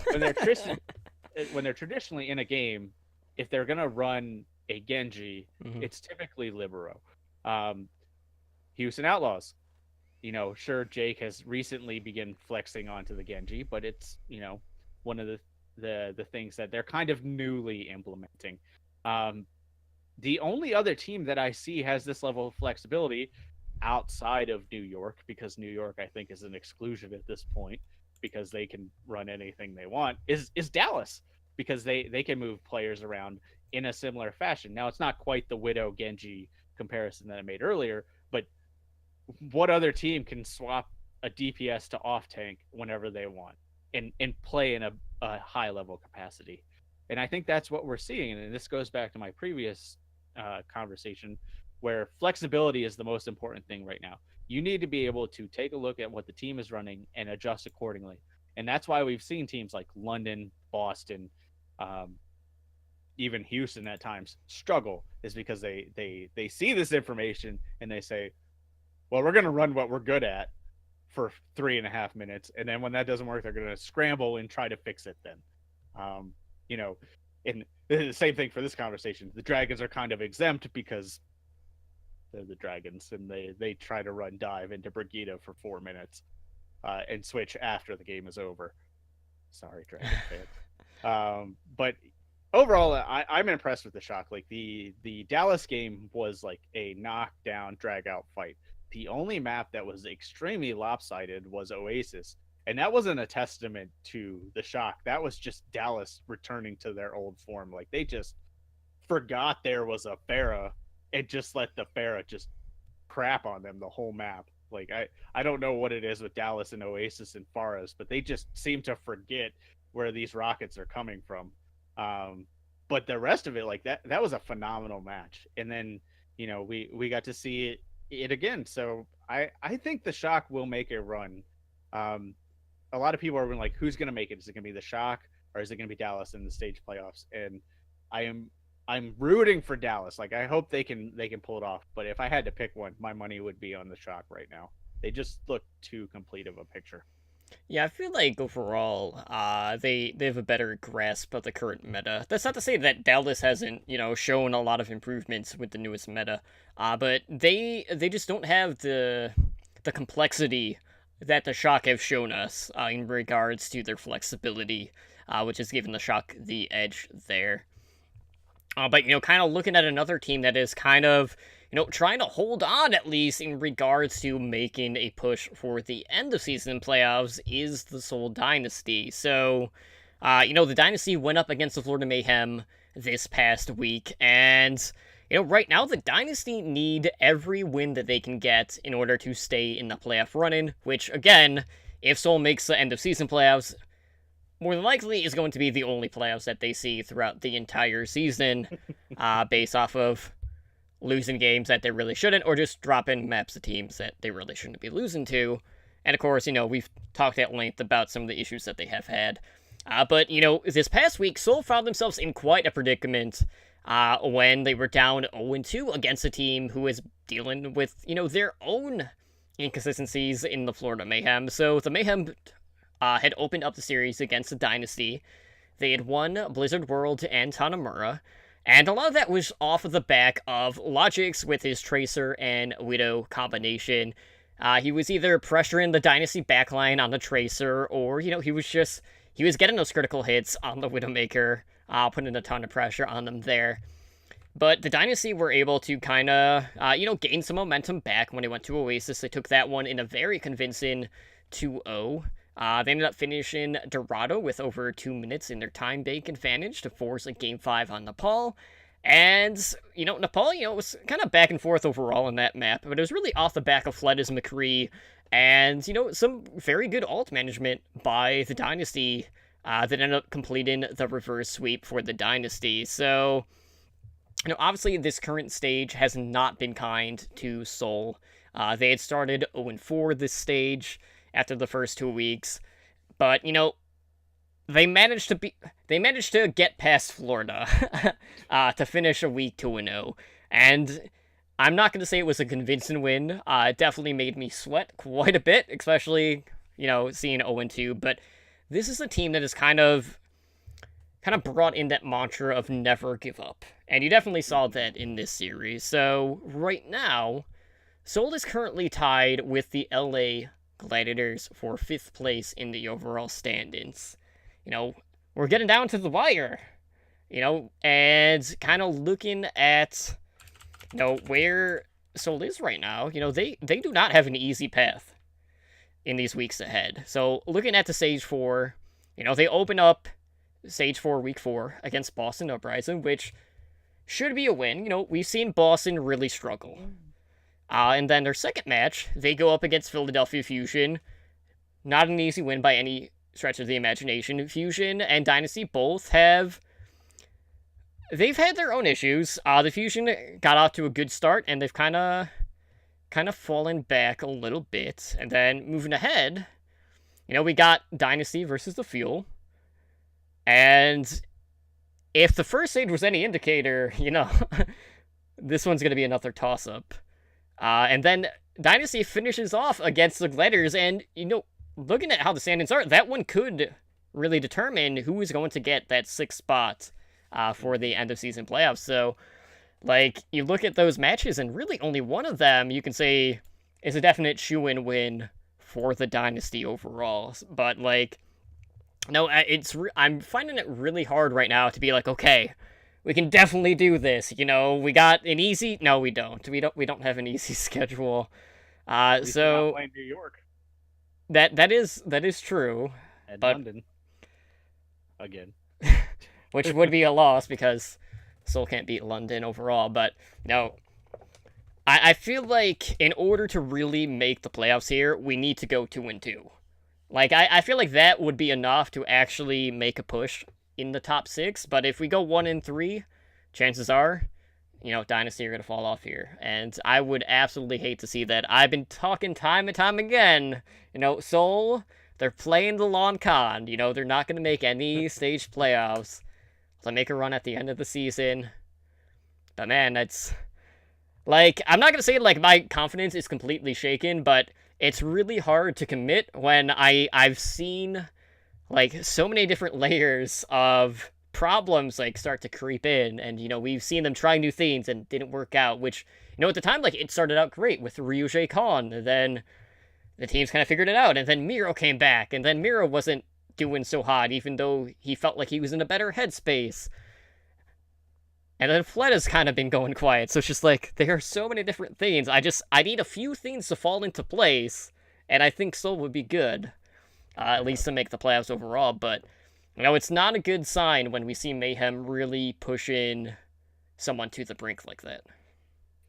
Well, since we're running a little long, I'll keep this shorter. Logix did have a hell of a performance. He basically put himself back in the conversation, whether it should be him or Saya player playing. Tavik's been quiet. I feel like Tavik's actually one of Florida's problems right now. Zebasai is their biggest problem. Take last week's conversation about Bonnie. Zebasai, to a greater extent. Mm-hmm.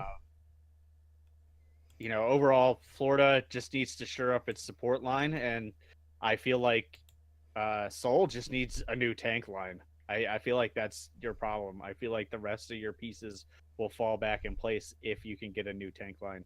Zumba, I think, is good, but he's not playing well with the main tanks that he has. So I don't know if he should stick around and try to build a new rapport with a new tank. But he just hasn't been that Zumba. he's been the Zumba you expected by not putting him on any of your All-Star teams. But he's not the Zumba I expected, where he could be on all the All-Star teams. So it's kind of like that, the guy, she tells you not to worry about type of thing. Overall, though, both of these teams have deep-seated issues, and if Seoul makes it to the playoffs, they're not going to make it far. There's just too much other teams that have too many things going for them right now. I want Seoul to go far because they're like my one team that's left in possible playoff contention besides the Outlaws. So I'd like to see them make a run, but I can't feasibly, with any amount of confidence, say that even if they get there, they have a chance. Like New York at this point can beat them in anything they want to play. Yeah, I can definitely see that. And, even if Seoul does match up better in terms of Korean squads against New York, New York has still gotten the better of them in most situations here. So, really, like, the other match I wanted to talk about was London Spitfire versus Boston Uprising. And really, I only have one question for you, Spider. Was there a real winner or takeaway in that series, knowing that both of these teams are kind of at their lowest points, and it did end in a 2-1 victory in favor of the Spitfire, but really, like, neither team to me really stood out in that particular match. To quote Taimu on the oversight, Boston is garbage. That was my takeaway. Boston is as bad as the Spitfire have looked. Boston looked worse. That's my big takeaway. I mean, Profits Brigida was awesome. I mean, he that's probably the reason he's number one in statistics right now is that game. He basically carried him. But yeah, it was an ugly game. Like Birdring had moments on Widow. The tanks basically slapped each other for 4 matches. I mean, there was no standout. Like I went back and watched that game today, and I was like, I could be doing anything else with my time right now. Like, and that's rare for me for an Overwatch game. Like, I've watched Dragons games that I've been more invested in. Like, I've watched Dragons New York games that I've been more invested in. So it's because you were waiting with bated breath to find out whether or not the world was going to implode in that moment. Yeah, exactly. All right, well, moving on, guys. Obviously, we got some pretty big matches and stakes on the line next week as, we are getting closer and closer to finalizing the top 6 for the end of season playoffs. So we're going to talk about a couple of the marquee matches. And, there's quite a few. I think we could probably... some of these have some of the same teams. I know you selected 2 of the Outlaws games this week. I selected both of the Fusion games this week. So we'll go over those, and then we'll kind of go back to one of the other games really quickly. So on Wednesday at 8 p.m. Pacific time, we have the Dallas Fuel going up against the Houston Outlaws. So again, we have a battle for Texas. And, this one has kind of been a back-and-forth series overall, but these two teams, again, seem to be on opposite ends of the spectrum. But the roles have kind of been reversed. Now we see the Outlaws, we felt really good about the Outlaws going into this stage, having a better meta a meta that we thought would be better suited to them, knowing the map pool and J-Rat being able to come out more in 4s, and then being a lack of Tracer play, maybe that'll be the answer. And then Outlaws are kind of stuck in the middle, not knowing which way to go. Like, right. It's been an interesting case with the Outlaws, all in all. But, the last time these two teams met, like, the Fuel, like, they really showed up. So, what's going to happen in this one? Obviously, Outlaws are trying to hang on to that playoff spots for the end of season playoffs if they can. And Dallas Fuel is just looking to make a run for the stage playoffs overall. So, who do you see coming out on top in this one? Spoiler alert, I'm going to go with Dallas. And here's why. Houston won 2 games last week and lost 2 games the week before. The games they won in this week were Shanghai and Florida, right? Florida. And their Florida game even looked shaky at times. So, they're 1 game behind the 6th place team in the league, which is the Gladiators, which are doing well. And then, both New York and the Valiant are on horizon. So overall, Outlaws have a lot more to play for, and Fuel just don't really give a shit at this point. Like Fuel are just doing what they want to do, and I feel like that has elevated their game because the stress isn't on there. Mm-hmm. Now that being said, the Fuel are playing for their first possible stage playoff and only playoff hopes at this point. So I feel like they do have a little more on the line than they've kind of thought they did. So the key things to watch in this match are obviously going to be Linkser and Taimu. Like these two are going to go back and forth, and it's going to be who gets the better Widow duel that really opens up the map. The map pool is kind of even, although they did kind of Houston did kind of get the better draw, so they did get some pretty good Junkrat maps, and they have huge advantages on both Kings Row and Dorado in terms of win rate. So, looking at this, what Houston has to do is they have to take the maps they can easily win, which I just said were Kings Row and Dorado, and possibly tie Dallas's best map right now, which is Hanamura. So going forward, Dallas's key to victory is much easier. They either have to tie or win Kings Row, and then just keep playing their game forward. So, like I said, Taimu Linkser is going to be the big one-on-one you're going to want to watch. Unco versus Jake is going to be another one because Jake is Jake. We've talked extensively about Jake. So, and we saw what Unco could do last week. So we'll leave it there. If Seagull can make room for Taimu, I feel like Taimu right now has the advantage in the Widow duel, but it could go either way. It really depends what kind of day each one of them is having because they're both very streaky Widows. Mickey is gonna bully the crap out of the tanks. Houston plays a pretty good Brigida, but they haven't played against a pretty good Brigida, at least not to Dallas's capability. So going forward, I'm pretty confidently going to say that whoever wins Kings Row will probably take the match because it's going to be a momentum type of match. Whoever gets in the other team's head first has a huge advantage over. But just because of the way the teams have looked, I'm going to give the edge to Dallas and say 3-1. Yeah, really for me, I'm curious to see how confident Fuel is going to be going into Kings Row after they kind of got dunked on by the Shock, because you have to feel like at least part of them were like, oh shit, well that happened, Right. That has to be in the back of their mind in this series, so that could definitely kind of off-put them, to say the least.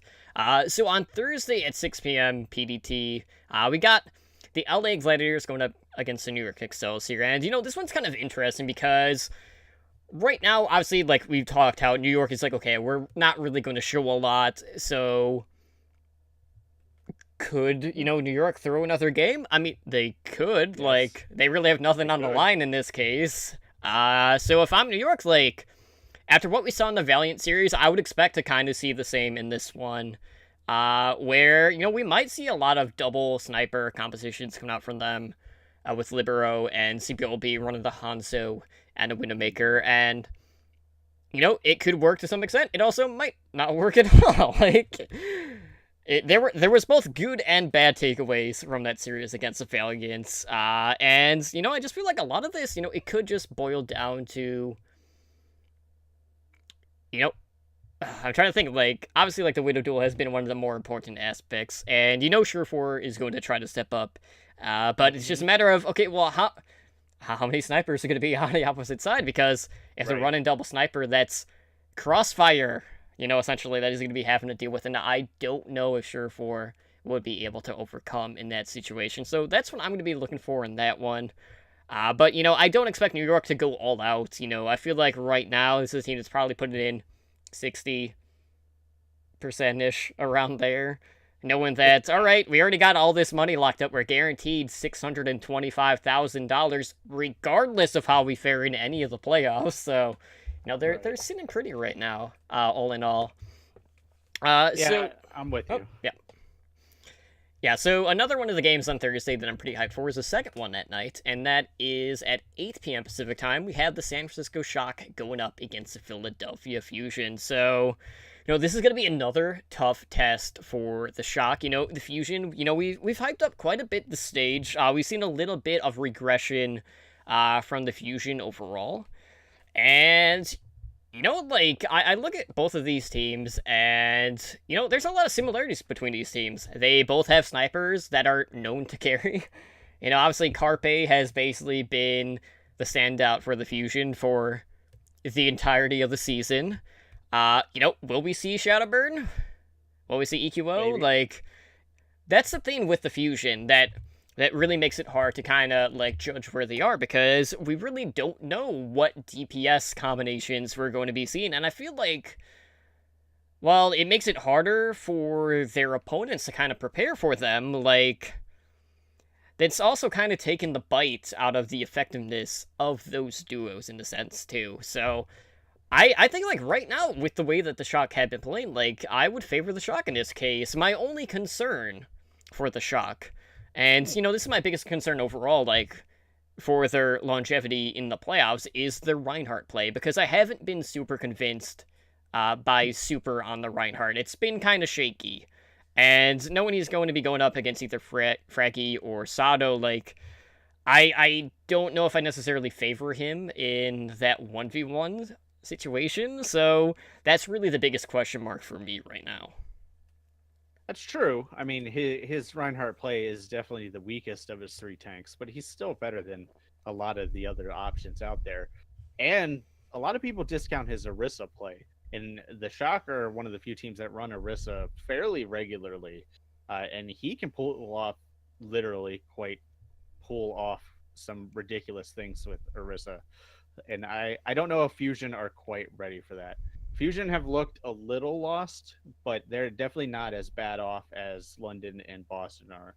I feel like these two teams will put up a good match, but just based off of Shock's last week's performances, especially their game against Dallas, I don't think Fusion have what they need to really contend. Unless, and this is the big thing, unless Carpe and Shadowburn play a majority of the games. Because I feel like Carpe and Shadowburn together have they just have the track record that I think they can contend with the Shock right now.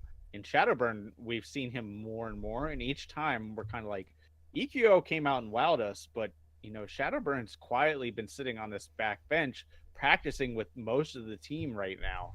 So while EQO has been on stage, it's almost been like Shadowburn's been training for stage 4 with these, with this other lineup. So I'll say 3-2 for Shock, but it could go either way. But I think the Shock have an advantage in this one. Yeah, I would definitely agree. And, the Fusion also play back-to-back days, because on Friday night, to close out the night at 8 p.m. Pacific time, we got the Philadelphia Fusion going up against the Seoul Dynasty. And, again, this is one that, I'm very hesitant with. And a lot of it is, as we mentioned, due to the Dynasty tank line, because that really has been kind of the mark on this team.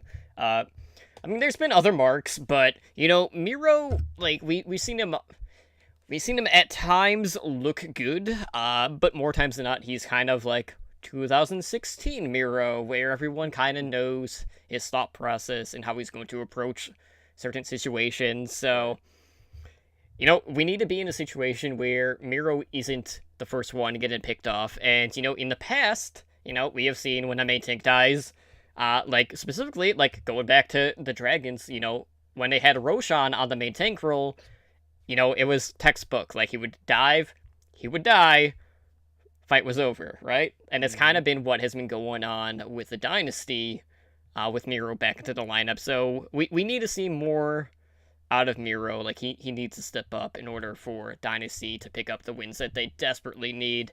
But, if we do see Shadowburn and Carpe, kind of going back to what you were saying, I feel like with that combination, it's just, I don't know if it's necessarily the synergy that the two have, but I feel like they're able to assault on different fronts with those two. compared to the other DPS combinations that that team has. So it's just more pressure being put on whatever line that they want to focus on in regards to their opposition. So that's definitely going to be a tough one to call. And, I really don't know which way I'm going to go with that one yet in the pick'ems. But I have a feeling like the majority of people are probably going to favor the Fusion in this current meta over the Dynasty in this case. Yep, that was my pick. I've already picked it. So Fusion 3-1. For a majority of the reasons you just said. I feel like if they play Carpe and Shadowburn, they have the synergy. Even if they play Carpe and EQO, I feel like they have the flexibility at that point, because the biggest problem I've seen with Soul recently is they're slow to adapt. Mm-hmm. They're not quite the Soul we saw in the past, where they could take the slow, like, methodical pushes and adjust to what the enemy team's doing along the way. That's not Overwatch anymore. Like, you are literally seeing teams run out of spawn as Symmetra to get a view of the team that they're playing against, and then running back and changing their whole composition. Like, you have to adjust on the fly now, and that is the reason I gave it to the Fusion over Soul, is I feel like Soul isn't doing that right. All right, and the other match that we're looking at in terms of marquee matches that does have playoff implications, again, is with the Outlaws. This is on Saturday at 5 p.m. Pacific time, when Houston goes up against the LA Valiant. So, again, we've seen Valiant really step up big this stage. They're 6-0 currently, and, they're second overall. So a win here by... really any way that you look at it, would guarantee basically that they would be the top seed for their division and get that, bye week for the end of season playoffs. On top of, being one step closer to even potentially securing the top spot in this current stage. So, what do you expect to see in this one? Because, lately, we've seen Arhan, he's been playing for the Outlaws. So, we can finally sport our Arhan and Jake Lowell t-shirts. Because I'm pretty sure you got one too. I do. I almost wore it tonight, but I opted for Reaper instead. Right. And I have to say, I love seeing Arhan in the rotation for the Outlaws, and I'm surprised they incorporated him pretty much immediately as soon as he was cleared to actually compete. But what are you looking for in regards to this particular match? All right, so this one's going to be tough for Houston to win, not just because the Valiant are so hot right now, but the Valiant actually dodged all of Houston's best maps somehow in this map pool. Like, I don't know how they pulled that off, but they did. So the map pool is almost a non-factor. Linkser, this is going to come down to him again. If he can compete with Soon, and like we said, Linkser's very streaky, and Soon has been very consistently good in stage 4. Linkser's going to have to step up and compete with him, and deal with Agilities on Genji, which Agilities is the master at playing Genji and getting behind and annoying the crap out of Widowmakers. That's honestly one of the reasons they're doing so well, is when Agilities gets back there and just harasses the Widowmaker, it opens up so much sightlines for the Valiant that they just gain map control. And map control is currently, in these sniper metas, the most important thing, like sightlines, stuff like that. There's a lot of stuff you can look up on that. And I actually might talk about it this Friday on the stream for a little bit. I want to go into an analysis piece. But, Houston's going to have some trouble dealing with it. Muma, who we consistently rate as a very good Reinhardt and a very good Winston, is going to have problems up front, because Agilities not only flexes to Genji based on what they need, he also flexes to a very aggressive Brigida. So if they struggle against Dallas, they're going to struggle against Valiant for almost the same reasons. But Valiant is consistently better than Dallas right now. Like, they're just as a core unit, Valiant is a little bit better. So had they drawn a different map pool, I could make an argument for Houston, because they could play more Junkrat. They could, flex around a little bit to their strengths. But they're going to have to play the Valiant's game, and they're going to have to beat the Valiant at their own game right now. And that's a tall order. Like, I'm not saying they can't do it, because Houston has surprised us at times, but I'm going to say Valiant 3-1 for this one. All right. Well, guys, I know we are starting to run pretty close to that 2-hour mark. We're getting there. So let's go ahead and close it out. We've been going for quite some time. So if you want to help out the show, guys, one of the best ways to do that is to go leave us a review over on iTunes or your podcasting app of choice. Any sort of feedback or constructive criticism is always welcome, just because that will offer us insight on how we can make for a better listening experience for you. We do have our podcast directory, Overwatch Recall, which is a listing of Overwatch, Overwatch League, and Path to Pro podcasts. That is over on our website at owlnshow.com/OWRecall. And every Sunday, usually late evenings, we do episodic listings of, all the different podcast episodes that came out in the past week. So you can follow Overwatch Recall on Twitter at OWRecall, and the podcast should be dropping within the next week or two. I'm going to start reaching out to some of the podcasters out there here, probably either today or tomorrow. We do have some community events coming up, so our next game night is on Saturday, June 23rd. So join us for a fun night of competitive custom games, of course. All those games will be streamed live over on our Twitch channel, which hopefully you're here right now. If not, you can find it at twitch.tv/OWLNshow. And it'll be at 7 p.m. Pacific time. And on June 30th, which is the Saturday after, at 6 p.m. Pacific time, we'll have our 3v3 Lockout Elimination Tournament. So, again, all matches will be streamed live on our Twitch channel and will be casted by myself and my soulmate Slambo, who, he's not here. That's why you see the meme board up in the upper right-hand corner of your screen. So we'll be giving out some prizes in regards to, the people that show up for the tournament, as well as our Twitch viewers will add to that as well. So we hope to see you guys there for that. And if you need any help getting registered for the tournament, please let me know. I will help you out with that process. You can find more information at challenge.com/OWLN. So grab a few friends, get registered, and we hope to see you there. So, Spider, why don't you go ahead and let our listeners know where they can get a hold of the podcast over on the social media. As long as my voice holds out, sure thing.